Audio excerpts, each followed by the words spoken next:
Hello, hello. Here we are, survivors, and we have a wonderful guest speaker today. Josh, do you want to come on in here? Yeah, I'm crowd in sliding here a over little here. bit. We have a great opportunity to listen to one of our dear friends. So there's a lot of people that you go through life and you meet, but a few people have the opportunity to meet with their children and to teach them.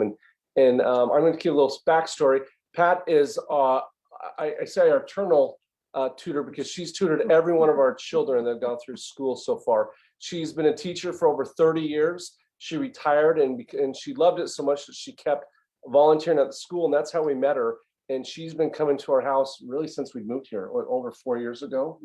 And so she comes here and she's been tutoring our children. And the thing that's really neat is a couple of our children when we first moved here are behind, and she helped them to get not just ahead, but get on the principals list and the honor roll. And I really think it's because of our dear friend Pat here. So she's had amazing life stories that she's going to share to us about some things that she's gone through that's helped her. And we're just really honored to have Pat here and to tell us part of her story. Thank you. And if I can just add a little bit to that, Pat has literally been one of those people who stepped into our lives not knowing what we deal with. And as you know, as she knows, we've lost our daughter, and as many of you know, but through loss, it can be really hard to know what to do. And Pat, through her experiences that she's had throughout her life, has really helped us know that we can actually be happy still. And I think that's one of the best things that she has shown others, is that she can still spread happiness, joy, and service, even though she's gone through some crappy situations in her life. So we're going to turn the time over to you, Pat. Thank you. Thank you. So loss comes in many forms, and a lot of them you have dealt with here on this site. Spouses dying, children dying, miscarriages. There are just so many ways that we lose. And my story is about loss through addiction. So I'm going to give you a little bit of background. As a child, I had the perfect childhood, really. You know, I had a mom and a dad, both living at home. I had two older sisters. Things were good. My dad worked for Olivetti Underwood, which back in the day was business machines and pre-computers era. But he had a good job. He was a managed sales management. And then sadly, he lost his job at the age of 48. And he was overqualified for everything. And so finding work was very difficult for him. My mom was forced to go to work. We had 6 children at home at this point, and 3 of us were a little older, 3 were younger. So the older ones took care of the younger ones. And it was stressful. It was a stressful time. My dad did finally find work at the mess hall of West Point Military Academy, U.S. Military Academy. But he went from being a white collar worker to working in food services as a waiter. So not only was it less money, but it was also a completely different experience for him. And my family struggled. We struggled financially. So, you know, anyone who comes from a big family knows that when you're trying to pay the mortgage and you're trying to pay the electric bill and the water bill, what happens is you don't have extra money for sports or dance classes or snacks or, you know, beverages that are anything but water and milk pretty much. And so my family struggled. We struggled for quite a few years. But you know, my parents started drinking, actually, is what happened. So this is my first experience with addiction. And I understood, you know, they're in a situation that is horrifying, you know, where they're just trying to make ends meet. And so they started drinking, and they started drinking regularly. So we would go from, you know, having family dinners together with the grandparents and the aunts and uncles to all of a sudden it was the children eating alone and the parents drinking alone. And it was bad. It was bad. There were a lot of arguments, tension was high, there was a lot of verbal abuse, emotional abuse, and even physical abuse. And my parents were not the parents that they were when I was young, prior to my dad's loss of work. So that change was very traumatic. You know, by now, my older siblings and I are moving on with our own families, trying to help out with the younger siblings. And then we got hit with another storm.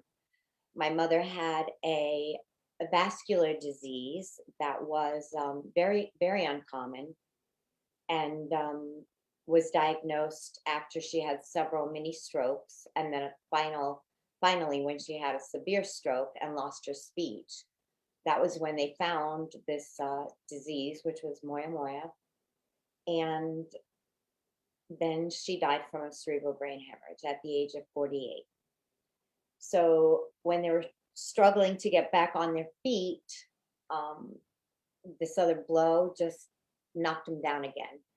And sadly, my father's drinking became worse. Now, the three older girls have moved out of the house. The three younger children are still at home. My brother was 12, my sister 13, and my other brother 14. And so they were at a crossroad that was so crucial. You know, those teenage years, and that going from childhood into adolescence into, being an adult. And my dad wasn't equipped to be a father and a mother. And so I have to tell you that the younger ones really suffered, and they suffered badly. They started doing things that children shouldn't be doing, stealing, um, wrecking cars, drinking themselves at the age of 14, running the streets. It was a bad situation, and my sisters and I tried to step in, but of course, to those children, we were not a mother and we were not a father, and so our opinions were not important, and our advice was not heeded. And so they struggled. I still have both brothers have gone to jail on multiple occasions, drinking under the influence, stealing a steak from the grocery store, stealing a car to take it for a joyride, and then crashing it into somebody's fence. And it was hard. So I chose to raise my children away from alcohol entirely, and my husband and I did that successfully. We had to choose new friends because old friends like to party and drink, and it was the 70s, so things were different then. And but we managed to raise the kids without any alcohol in the house, and we were very involved in rearing our children. My husband and I were involved in everything. If we were there with them to study their homework. If my son was playing football, I was the team mom and my husband was a coach. When it was soccer, same thing, team mom, coach. We wanted to be important in our family's lives, and we wanted to raise our children right. So there was church school, there was theater classes, all kinds of things, but we were always involved. Unfortunately, as my son got older, actually in his senior year of high school, he fell in with the wrong crowd, and he started going to parties where they were serving alcohol. So he would come home and he had been drinking beer or drinking liquor, and And unknown to us, even though we were that involved, we did not pick up on everything. And he started using pills and smoking pot. And then again, without us having any knowledge of it, he started doing pills and cocaine. And and then the opioid crisis showed up, and it was bad. It was bad. And we saw friends whose my girlfriend's two sons ended up in prison. She started taking care of her children. She got custody of her grandchildren, and her son and his wife were both in jail. So those children didn't even know their parents for many years. We had colleagues who spent all of their money on rehab programs, and for to no avail, really. We saw them bury their children, and it was horrific. It was a horrific time. I watched families fall apart. I watched children die, and my son was on that same path. And my husband and I tried our best, but when you are an addict, you don't respond the way you would normally. And so he was hostile, and sometimes he was homeless. He was in and out of trouble. He was arrested. He lost his job, his license, his car, his fiance, his condo. He lost everything. He literally lost everything. And had my husband and I not stepped in and taken him home, he would have been living on the streets for God only knows how long. You know, friends of ours, their children were in homeless shelters, or they were living under bridges in our own communities. This was something that I never expected to see in my lifetime. I never expected to deal with it with one of my own children. But it happened, and it was real. And you know, praying and just getting on our knees and asking God's help was really the only thing that got me as his mom through the whole thing, because I was not prepared to deal with all of it. You know, he would steal from me even when he was living home. We were having to lock things up. You know, my jewelry, my gifts from my husband, gifts from my mother, you know, who was dead. These things I could not replace, and he pawned them. And it was heartbreaking. It was heartbreaking.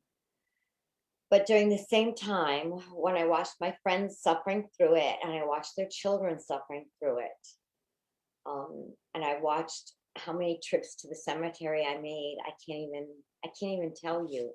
I can't even tell you how many times we saw friends who lost children. And at the same time, my daughter was engaged to a wonderful guy, but he had been addicted to pain medication through an automobile accident. And because of what he was seeing happening, even in our lives, he went to the doctor and he got on methadone. And that is supposed to be a drug that breaks the opioid addiction. However, he overdosed on methadone. And at the age of 31, he died. And my daughter was devastated. Our whole family was devastated. 2 months later, my son's friend, his friend's sister, taking legal drugs, Ambien and Xanax, because she was stressed and anxious, died of an overdose in her sleep at the age of 29, and left behind a 7-year-old daughter and a 9-year-old son. And this is horrible, but every night that I go to bed, I thank God for allowing us to learn from that, because that is the one thing that scared my son straight. And he was able to go to rehab.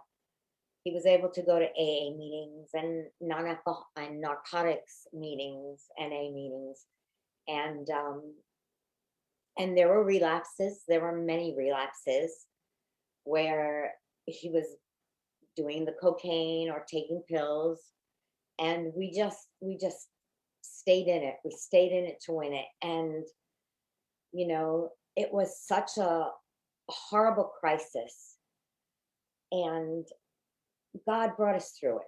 He brought us through it. And now my son still struggles with alcohol abuse, but he has two young children and he is trying very hard to be a good dad and to raise them right. And that is one of our blessings. So not everyone wins the battle. A lot of people don't come out of it, don't ever come out of it. And we're not through it, and we will never be through it, because the life of an addict is always an addict. They say they are recovering because they are never recovered. They are never recovered. Someone who has an addictive personality like that will find other addictions, and it's something that we just have to fight, and we fight it every day of our lives. We pray on it and we talk about it, and we suffer through it. And somehow God has brought us to the other side of this, when so many other moms and dads have not been brought through to the other side. And my heart breaks for them. So I started doing a lot of volunteering, and because there are so many right now, today, right now, in our elementary schools. As an elementary school teacher, that's where my heart was.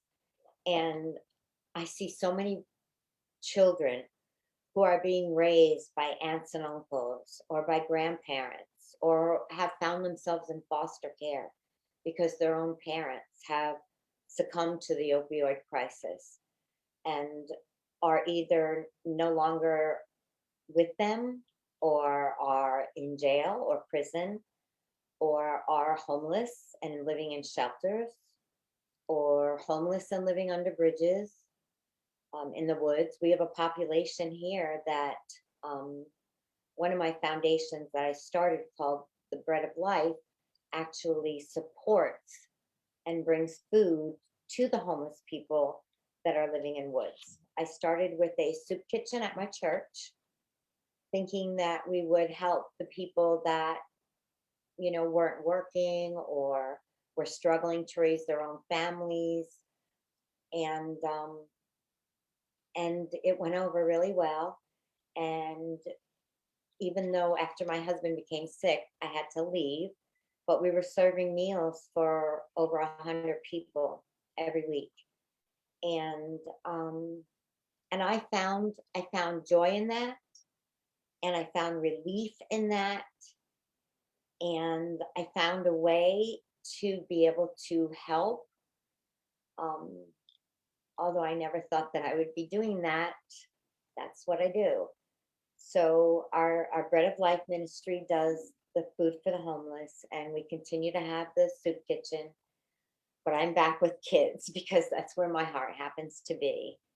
And so I volunteer at the schools, and I tutor for these wonderful people like the Nielsen's, and I try to do what I can to help other people. So that's where I'm at, really. But So as you can see, this lady is a survivor. I think lots of us think that we can only be survivors if we've lost a child or if we've gone through, certain kind of losses. But this is a constant loss that you deal with on a daily basis, isn't it?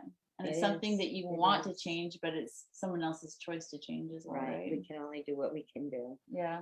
And so I really feel like Pat, what's something that you'd say to a mother who's dealing with somebody who is addicted or has this and they don't know what to do? What's the best advice that you could give to them from a mother's point of view? The best advice is to talk to your family physician. Um, you know, you can take your child to classes. You can take them to Alcoholics Anonymous or to Narcotics Anonymous. But sadly, they don't always stay, you know. So talk to your family physician and see if there's something that they can do. There are places that will help. We have a shelter. We have several shelters now. Hernando County, Florida, which is where we live, um, used to not have any shelters, but there is a need for it. And so we have, this is also where my heart lies, helping the Jericho Road Ministries, which is a Christian community that has a shelter. It used to just be for men, but now it is for men and women, where the children have to go, they have to be clean, they have to stay clean, they have to be drug tested regularly, and they are taught how to pray. They are taught how to learn job skills that are effective so that when they leave the program, which is a 9-month program or a 6-month program, when they leave the program, they will be able to become a member of society again, a working society. So teaching them skills and teaching Skills them that things they that will be able actually, to use in their own lives, hopefully in the near future. Yeah. But we also have the Dawn Center, which supports women and children, and that is another one of my ministries. So this lady is just full of ministries I- and helping and service. I volunteer to bring donations there regularly. So that's a question. So with this, as you can see, this lady serves, and she doesn't have to serve, but she chooses to serve because that's what fills your cup, isn't it? So that was my question: is how has service helped you in this process? Because sometimes people feel like I've already lost so much. How can I give of myself to others when I've already lost? How would you respond to that? You guys know that story. We do, well. but these people, speaking to the people out here, how would you word that to them? Oh, that's a hard one. I would just say you cannot wallow in your sorrow, because if you do that, you are not fulfilling God's purpose for you. And we all have a purpose and we all have a mission. We may not always know what it is, but if you pray hard and you ask God to show you, He will show you. And open yourself up to other people.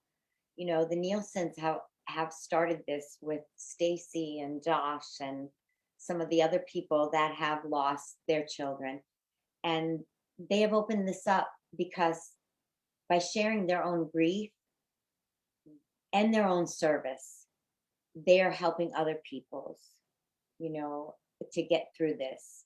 Other people who are grieving, suffering, and not knowing what to do. And find someone to talk to, find someone to share your story with, share your story here. Someone out there will learn something, even if it's just something small. But find a place where you will have joy again, whether it's other children, whether it's other institutions, whether it's any service organization, anything. Find it and fill your spirit. And that's what we are all here as survivors. I think all of us in this world are survivors because we are all given a different challenge. And we don't know what our challenge might be right now, but there will come something that will be hard as can be. And it will so important. You to your knees. It does. It makes you really question God, seek for God, and find God. And so I think with all this, I just want to say thank you again for Pat McCabe being here today. Thank you for having me. And she is one that shows up every time for service. I mean, when we lost Layla, she was there at the beck and call, you know, with a dinner, with service, with gifts for the kids. And just, she's showered us with love. And when our little baby was born, you know, she comes into the door and all the kids are happy to see her because she always comes in with a smile. And you never think that this lady has gone through the heck that she's gone through in the last, you know, years of her life. So thank you. And I love what she said, because sometimes you don't realize who's listening, and because sometimes people look at you and they just assume, you know, that this person Life has is this or good. this, but reality, everybody has something they're struggling with. And until you open up, then other people, you give them permission to open up and realize, you know what, if they can overcome it, so can I. And I That's think right. that's the whole purpose of service, is serving others to help others know that they also can be of service to someone else. That's right. So if you know anybody that has lost someone through addiction or is going through the whole addiction of any kind of thing, like she said, it's not only alcohol, drugs, it's so much more than that. Allow them to join here, and Pat would love to answer any questions. If there's any way that she can help out or any of us can help out, that's what we're here for, just to connect with each other. Reach out. That's right. Yeah, we'll be here. All right. Thanks, you guys. Have a Thank great you. Sunday. Thank you for letting me share my story. You're wonderful. welcome. Thanks for being here. Isn't she great? I told you Love she was her. awesome.